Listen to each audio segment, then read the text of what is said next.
कहा गया है बढ़ई पुत पूत पिता के धर्मा, यानी किसी भी संतान का विकास, उसका शिक्षा दीक्षा संस्कार पिता के धर्म के अनुसार, पिता के आचरण के अनुसार बनता और बिगड़ता है।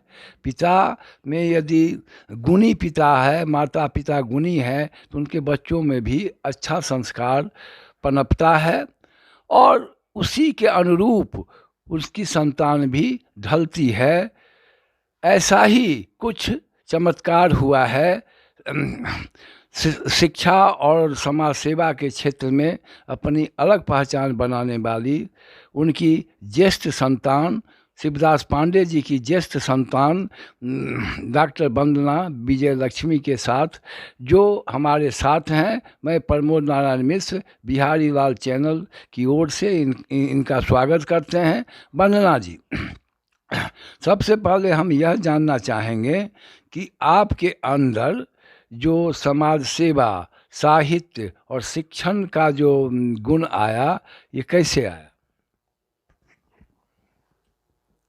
सबसे पहले तो मैं ये बता दूं कि जैसा कि आपने कहा कि पिता और माता का जो संस्कार होता है, जो व्यक्ति बचपन से देखता है, सुनता है, उसी से वो सीखता है।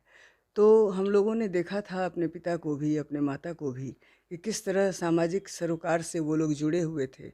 हर क्षेत्र में हर तबके के लोगों के साथ उनका संबंध था। हमारे यहाँ जो काम करते थे, जो चपरासी हुआ करते थे, जो लोअर लेवल के लोग काम करने वाले होते थे, उनके साथ भी उनका कैसा व्यवहार था, ये सब हम लोगों ने उन लोगों से सीखा और देखा। तो वो सारी प्रवृत्ति तो मन में थी ही। साथ साथ जब मैं जैसे जैसे बड़ी होती गई, मैंने अपने पिता को भी समाज सेवा के कार्य में काफ़ी रुचि लेते हुए देखा। चाहे वो समाज का किसी भी प्रकार का इंसान हो, कितना भी दुष्ट से दुष्ट व्यक्ति भी हो, अगर उनके सामने वो आ जाता था तो वो उसके प्रति बहुत ही श्रद्धा से नत होकर उससे बातचीत करते थे और वह व्यक्ति भी उनसे कुछ सीख कर जाता था। तो ये सारी चीज़ें कि व्यवहार कैसा करें, हर तरह के हर तबके के लोगों के साथ कैसा संबंध बनाएं, ये तो बचपन से पिता से सीखा। उसके बाद जब मैं नौकरी में आई 1984 में, मैंने ज्वाइन किया as a project officer adult continuing education and extension department, जिसमें मेरा काम ही था समाज सेवा करना। यानी समाज के हर तबके के लोगों के बीच जाना, वो महिला वर्ग हो, वृद्ध वर्ग हो, किसी तरह का उपेक्षित वर्ग हो, विकलांग हो, हर जगह हम लोग जाते थे। और हम लोग यूजीसी जो हम लोगों से प्रोजेक्ट मांगती थी कि नीड बेस्ड प्रोजेक्ट बनाकर आप लोग भेजिए, तो हम लोग समाज में घूमते थे, हम लोग देखते थे कि किस किस तरह के कार्यक्रमों की आवश्यकता है और 5 वर्षों के लिए प्रोजेक्ट बनाकर हम लोग भेजा करते थे। उसमें वैसी महिलाओं को समेटते थे, वैसे पुरुषों को समेटते थे, वैसे निराश्रित वर्ग को समेटते थे, विकलांगों को समेटते थे, हर वर्ग के लोगों तक हम लोग पहुँचते थे और नीडी लोगों तक पहुँचते थे। और वैसा ही प्रोजेक्ट बनाकर हम लोग यूजीसी को भेजते थे और उसी के अनुरूप हम लोग कार्य करते थे। तो व्यक्तित्व में एक यह भी बहुत बड़ा कारण बना समाज सेवा के प्रति रुझान का। वंदना जी, मुजफ्फरपुर के लोग, खास करके साहित्य क्षेत्र से जुड़े लोग डॉक्टर शिवदास जी को एक महान साहित्य साधक मानते हैं। उनके आदर्श पर कई लोग चल भी रहे हैं। मैं आपसे पूछना चाहता हूं कि आपके नज़र में शिवदास जी क्या थे? मेरी नज़र में मेरे पिता मेरे भगवान थे, इसलिए कि मैंने कभी उनमें कोई गलतियां देखी ही नहीं। एक बहुत ही अव्वल दर्जे के मनुष्य थे। मनुष्य में जितने भी गुण होते हैं, मानवीय गुण होते हैं, दया, माया और श्रद्धा, लोगों की सेवा की भावना, किसी भी वर्ग के प्रति उनकी रुझान, तो यह सारी चीज़ जो थी उनमें थी। और यह मैं ही नहीं, समाज का हर व्यक्ति महसूस करता था। लोग हमेशा ये कहते थे कि विद्वान और साहित्यकार होना अलग बात है, पर एक अव्वल दर्जे का मनुष्य होना अलग बात है, जो मेरे पिता के चरित्र का बहुत बड़ा गुण था। जो भी उनसे मिला उनका होकर रह गया, उनका बनकर रह गया। और यही कारण है कि उन्होंने प्रेम गीत लिखे। उन्होंने हमेशा ये कहा कि समाज को प्रेम की आवश्यकता है। अगर प्यार नहीं है, स्नेह नहीं है किसी भी रिश्ते में, तो वह रिश्ता कायम नहीं रह सकता है। इसलिए हर रिश्ते में प्रेम को की प्रधानता उन्होंने दी। प्रणय पर्व के रूप में उनके जन्मदिन को लोग मनाया करते थे और इसका सबसे बड़ा कारण यही था कि वे स्वयं कहते थे कि प्रणय ही प्रणव तक ले जाएगा, यानी मोक्ष तक ले जाएगा। तो हर जगह इसी से उन्होंने हमेशा ये कहा कि वो जो फरवरी में मनाया जाता है वैलेंटाइन डे का इस जो सही संदेश है वो लोगों तक जाना चाहिए। वैलेंटाइन एक ऋषि थे और क्यों उन्होंने प्रेम का संदेश दिया, उसके विकृत स्वरूप पर लोग आगे बढ़ते चले जा रहे हैं और हमारा समाज विकृत होता चला जा रहा है।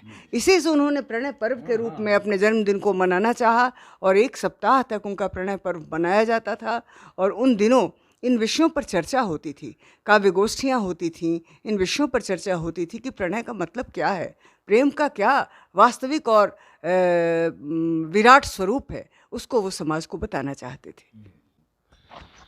अभी भी अपने समाज में बेटा बेटियों के का फर्क महसूस किया जाता है। बेटियों के जन्म पर दुख होना और पुत्र के जन्म पर खुशी मनाई जाती है। तो ऐसे विचारधारा वाले लोगों को आप क्या कहना चाहेंगे? पिताजी तो कभी भी पुत्री को पुत्र के बराबर नहीं, पुत्र से विशेष मानते थे। हमेशा कहते थे कि बेटियां विशेष होती हैं और मुझे लगता है कि वो अपने डायरी में हर पन्ने में उन्होंने इस बात को लिखा है कि मैं एक एक करके 5 बाग सजा रहा हूँ, 5 दामाद भी मेरे उसी तरह रत्न हैं, 5 घर को मैंने बसाया और मैं 5 झूलों पर एक साथ झूलता हूँ। किसी को एक बेटी होगी तो बहुत धनवान होगा, लेकिन मेरी किस्मत देखिए कि मेरे पास 5 बेटियाँ हैं। तो यह भाव रखने वाले थे मेरे पिताजी और व्यवहार में भी कभी उन्होंने हमें पुत्री की तरह नहीं रखा, बिल्कुल बेटों की तरह रखा। सारे संस्कार, सारे निर्देश उन्होंने उसी तरह से दिए जिस तरह से बेटा को कोई पिता दे सकता है। बेटा को जो स्थान मिलना चाहिए वो सारे स्थान उन्होंने मुझे दिए और बाकी बेटियों को भी दिए। और अपनी 5 बेटियों के लिए इतना दिल में उनके प्यार था कि कह दिया था उन्होंने कि तुम लोगों का मैरिज डे और तुम लोगों का बर्थडे का केक मेरी तरफ से जाएगा और उस दिन का जो तुम लोगों का लंच या डिनर होगा वो मेरे पैसे से होगा। और वो भेज दिया करते थे अकाउंट में अन्य बेटियों के भी।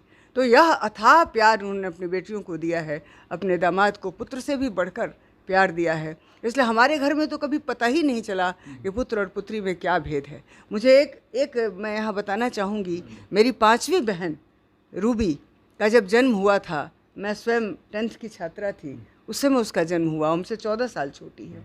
और जब उसका जन्म हुआ तो माँ मेरी बहुत उदास हो गई कि भाई मैंने नंबर लगाया था कि इस बार लड़का हो जाएगा, लेकिन लड़की हो गई। एक डॉक्टर हमारी मित्र थी माँ की, वो भी बेचारी बहुत आशान्वित थी, बड़ी निराश हुई। लेकिन मेरे पिताजी ने कहा कि सबसे अच्छा भोज होगा, यह भोज निश्चित होगा।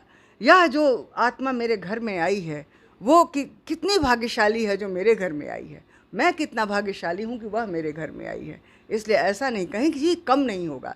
जिस तरह से मैंने बड़ी बेटी में किया था वैसे ही मैं सबसे छोटी बेटी में भी करूँगा।